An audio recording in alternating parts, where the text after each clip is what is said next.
Hi guys, welcome back to my channel. In case you're new to my channel, I'm an online reseller. What that means is that I go to places like thrift stores, garage sales, things like that. I buy things that I can find for cheap and resell them online on places like eBay and a couple other platforms like Poshmark and Mercari as well. I'm going to do another what sold video for you guys today. This is going to encompass sales between October 8th and the 14th. We have 11 sales to go over, so let's go ahead and get started.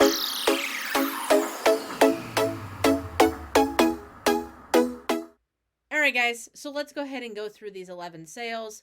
Hopefully this will help you guys know what's selling for us right now, and that will help you guys know what to look out for yourself when you're outsourcing.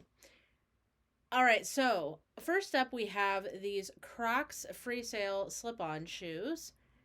We paid about $6.99 for these at a thrift store, and they sold on eBay for $24.97. Next, we have this vintage 90s Abercrombie & Fitch book bag or backpack. This I paid about $3.20 for at my local thrift store, and it sold on eBay for $59.98. So that was a really awesome flip. I didn't even know that something like this would be worth picking up. Uh, Again, the point of always doing your research, making sure you're always looking things up. No one can know everything about everything. And I am an everything seller. I sell a little bit of everything. Anything that I find that I can make a profit on, I am going to sell. Some people are more niche sellers and they only sell clothes or they only sell shoes, they only sell electronics, so on and so forth. I sell pretty much anything and everything. Anything that I can find that I'm going to make money on, I'm going to sell. So a lot of times though, I don't know everything about everything. And I think that it's difficult to know that, which is why I'm constantly looking stuff up. I'm constantly researching, and there's nothing wrong with that. Don't ever feel ashamed, whether you're at a thrift store, garage sale, whatever, to look things up and see what they're selling for. If you don't do that, you're not going to learn about those items that you didn't know about before, and you're constantly going to be passing them up and passing up on money. So make sure you're always looking items up. That's what I do. Works for me. And I find awesome things like this that I can flip from like $3 to almost 60. Something that I wouldn't have known about if I hadn't looked it up. So keep that in mind. No shame in looking items up. Next up are these Pajar, I'm not sure if I'm pronouncing that correctly, winter boots. Paid $1 for these at Salvation Army, and they sold on eBay for $32. Again, I had never heard of this brand. It was at Salvation Army on one of their days where they had, certain items at half off and certain items at like $1 or whatever.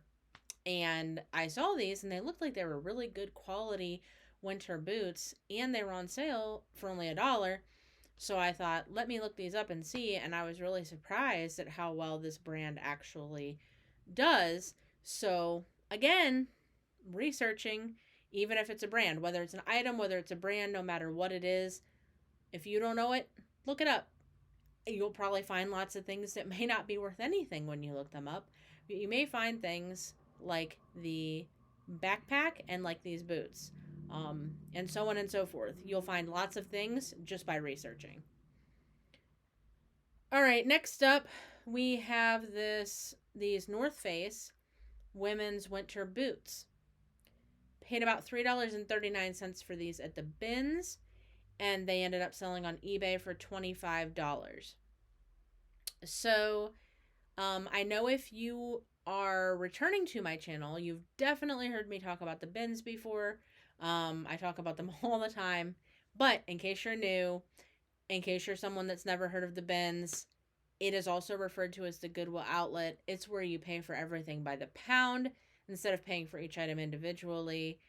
It's one of my favorite ways to source items, especially shoes. It just tends to be cheaper, especially when it comes to shoes. So for me, that's what I love to look for the most there. A lot of times hard goods as well. I don't really normally source for clothing at my bins because the way the clothing is at my bins is kind of a hot mess. So I just skip over the clothes. Would be too time consuming for me. But there are lots of people that do really well with clothes at the bins. So depending on your bins and how they are and what kind of time you've got to spend looking through them, hey, that may be a good option for you. Lots of people find really good clothing at the bins as well. Just something to keep in mind. You may want to add that into your sourcing, uh, repertoire, if you will. If you don't already source at the bins, it's a good option. It does get kind of crazy there a lot of times, and it depends again on your bins. I think certain ones in certain areas are more wild than others. Mine can be a little nuts sometimes. I don't think it's probably quite as bad as I've heard about in other areas, but it is kind of stressful. But especially for somebody like me, I'm an introvert, social anxiety, all of that kind of thing, and I can still do it. It can be difficult to do it sometimes, but I can still do it. But yeah, it is a little nuts there sometimes. So keep that in mind. It's not necessarily for everyone, but for me, I definitely find it worth it. All right, next up are these LL Bean boots. These we paid about $4.03 for at the bins, and these sold for $25. So again, obviously, see, when we're buying winter boots and we're able to buy them for $3 or $4 and sell them for 25, see, that's why I like the bins. And there's times that you'll find certain shoes that aren't even as heavy because, winter boots obviously are a little bit heavier. Now, when I find things like sandals and things like that, obviously they're way cheaper because they're so lightweight. And then you can sell those sometimes for 20, 25, maybe even more, depending on what it is. So you see why I do like to source shoes at the bins. It can be a very profitable way to source, especially stuff like that, like shoes. So, again, just keep that in mind. You may want to try them out if you've never tried them. If it's not for you, it's not for you. It is what it is. All right, next up is this Philips DVD VCR combo unit. This actually was not completely working. So this is the thing, you guys. If you ever buy these DVD VCR combo units, chances are that the VCR part, at least, may not work. That happens a lot. So that's what happened with this. The DVD part seemed to be working just fine. The VCR part, once I brought it home and tested it, put a VHS tape in it, it ate the tape.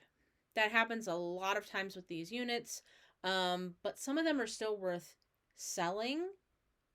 Even if that's the case, for like a parts only, you want to list it as that. List it as parts only, explain that it doesn't work, explain what the problem was, that like I did, that this was eating tapes.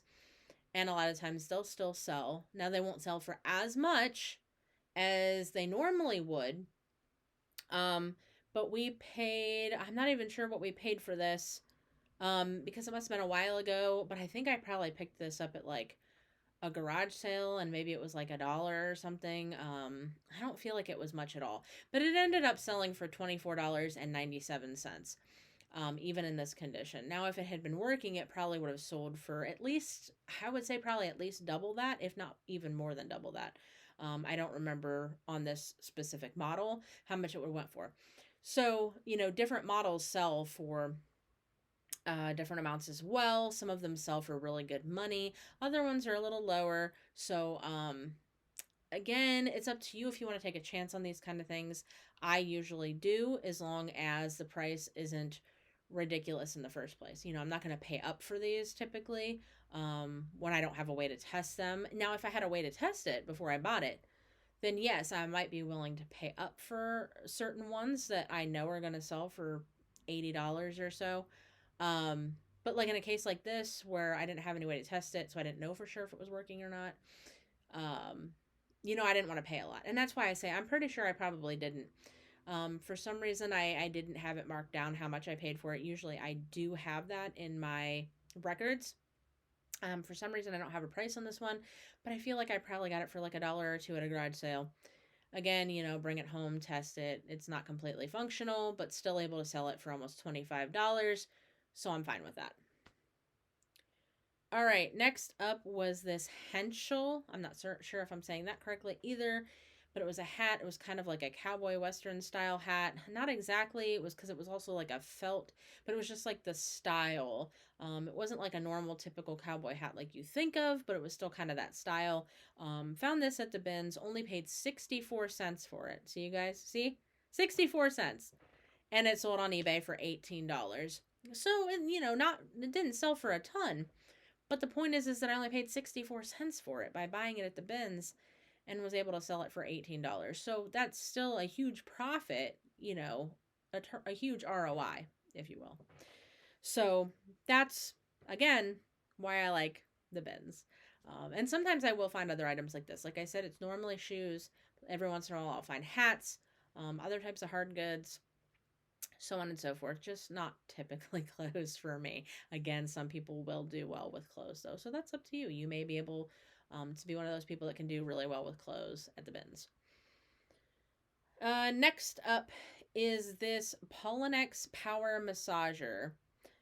Bought this for only $1 at a garage sale, and it sold for $25.47 on eBay. Now these massagers, these like electronic or battery operated massagers, they can do really well. I've sold some for even more money than this before. So keep your eye out for these. I don't know why they're so popular. They're kind of strange to me, but they do really well. And like I said, some of them will sell for even more money. This one just wasn't a very valuable one, but still, I mean, to pay $1 for it at a garage sale and sell it for 25, again, I'm still great with that. Let's skip to our one Poshmark sale that I want to go over for this time frame, and then we'll go back to our last two eBay sales that we have. So our Poshmark sale was kind of cool because it was also a bundle sale. So this person on Poshmark actually bought two shirts from us. They were both Tommy Bahama shirts. We paid $3.20 for one of them at a thrift store and $2.72 for the other one at Goodwill. And the bundle sold together for $35. So again, not bad. I mean, what is that? About $6 we paid, and we made 35. Well, we sold it for 35, after fees and everything. Obviously, you don't make that, but point being, sometimes that's nice on Poshmark that people will bundle things together. It's nice when that happens. I don't feel like it happens a lot for us, but it does every once in a while, and that's always a nice extra feature from Poshmark, is being able to sell in bundles, because obviously then you can sell, multiple items to one buyer, and that's always nice. Okay, so finally, let's get into our last two sales on eBay. The next one is this Nintendo game. This was for an original Nintendo. I found this at a garage sale. It was actually a really cool garage sale. I went to this garage sale and they had like a whole bunch of games. So there was like an Intellivision. I don't know if you guys remember that. It was a system, I think from like the 80s. They had an Intellivision system with the controllers and everything. They had tons of Intellivision games. I can't remember the exact amount. But also in with the Intellivision games was like 3 regular Nintendo games. And this was one of the Nintendo games. So basically I bought all this stuff, the Intellivision games and Nintendo games, and I bought a few other things from her as well. And I basically bundled it all into one price, which essentially made each individual item that I purchased cost only about 86 cents. So I only had about 86 cents into this Nintendo game, which is wild. And what's wild about it is that I usually don't even find things like this. I've never done very well with finding video game items. I have a hard time with that. But this summer, I did much better at garage sales with finding video game items. I don't know why that is, but I did. Typically, I've always had problems with it, and I always figured there's too many video game sellers around me, so that's always what everyone else is looking for, and that's why I always typically seem to have a hard time finding them. However, this summer I did better with that, and this garage sale especially was super exciting. I was super excited to find this and to be able to bundle literally at such a low price. She gave me a great deal, and like I said, 86 cents basically per item that I got at her sale. which I've sold several items from this sale already. And now I've sold this game, and there was an even better Nintendo game in there that's worth a lot of money, which I still haven't sold yet. You guys will for sure hear about that when I do. But this one sold. It was Tecmo Super Bowl, and it ended up selling on eBay for $35. So still pretty good, especially from something that only cost me 86 cents. So yeah, be on the lookout for things like this, guys. Video games, and especially like the older video games, a lot of times can be worth a lot of money, and you can do really well with them. So if you can find them, definitely pick them up. 9 times out of 10, they're probably going to be worth it. And especially if you can find them cheap, I mean, that's awesome. So keep that in mind. Finally, the very last eBay sale that I want to talk to you guys about was the best sale of this time frame. This was a KitchenAid stand mixer that I found at a garage sale and only paid $15 for. I was really surprised.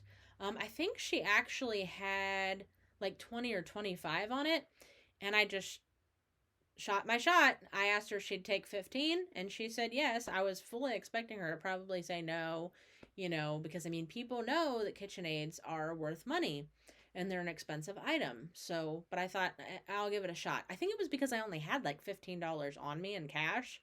So I was just kind of like, hey, I wonder if she'll take it. And she did. So that was awesome. So I got that. I'm pretty sure I actually shared that at the time on my Instagram about picking that up at that garage sale because it was really exciting. If you guys are not following me on Instagram, there is a link to my Instagram at the end of the video. Make sure you follow me on Instagram because sometimes I share things on there that I might not get a chance to show you on my videos, or things might come on Instagram before I make a video, so on and so forth. So follow me on Instagram, and that way you can see more information, content, whatever from me. So this KitchenAid stand mixer, paid $15 for it, and I finally ended up taking a best offer on it for $106. So awesome sale. I knew it would sell for over 100. I think I originally had it listed at maybe 125. I think I went back and forth with this buyer just a little bit, and we ended up, settling on a 106, and that was fine.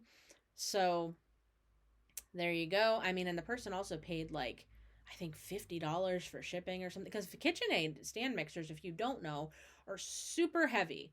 So obviously this was super expensive to ship. So not only did they pay the $106 for it, they paid like $50 some for shipping. So that's crazy. But yeah, it's been shipped out of here. Happy about that. Hope they love it. Always keep your eye out for those. It's hard to find them sometimes at an affordable price, because again, people know that they're valuable. But yeah, I got lucky here and was able to flip that. So yeah, keep that in mind. Another thing to look out for.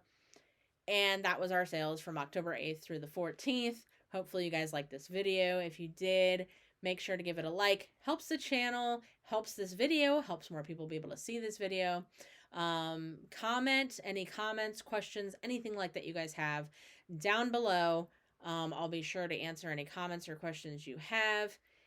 Make sure you subscribe. If you subscribe, you'll always be notified every time I post a new video. So yeah, I guess that's it for today, guys. So until next time, keep on hunting for that hidden treasure.